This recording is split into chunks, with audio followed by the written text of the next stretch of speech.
పేరు గొప్ప ఊరు దిబ్బ అంటారు కదా, చాలా గొప్ప పేరు కానీ స్వభావం ఉండదు. కానీ పౌలులో పేరుకు తగినట్టున్న స్వభావం, యేసుకు కలిగిన ఆ దీన మనస్సు మనం పౌలులో చూస్తాం. యేసును అనుకరించిన వారికి సుఖం ఉండదు, శ్రమలు ఉంటాయి. అయినా యేసు కొరకు నిలబడేవారు ఎంతోమంది ఉన్నారు, కోకొల్లలుగా ఉన్నారు. యేసు మనందరి కొరకు ప్రాణం పెట్టినాడు. యేసును అనుకరించిన వారు కూడా యేసు కొరకు ప్రాణం పెట్టడానికి సిద్ధంగా ఉన్నారు. అది ఇంకో గొప్ప వింత.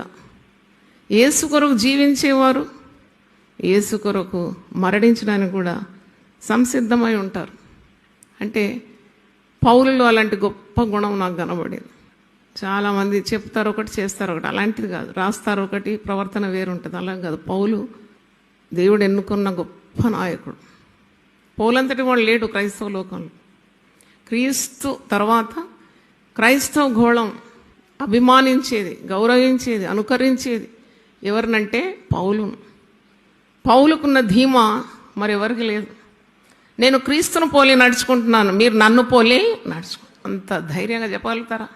సేవకులు మనం చాలామందిని చూస్తుంటాం, కానీ he just obeyed Jesus. Greatness of Paul is nothing but following Jesus in every walk of his life. ప్రతి అడుగు అడుగున యేసే ఆయనకు మాదిరి. అందుకే యేసు మాదిరిలో నడుచుకోండి, ఆయన కలిగిన మనస్సు కలిగి ఉండండి, ఆయనను వెంబడించండి.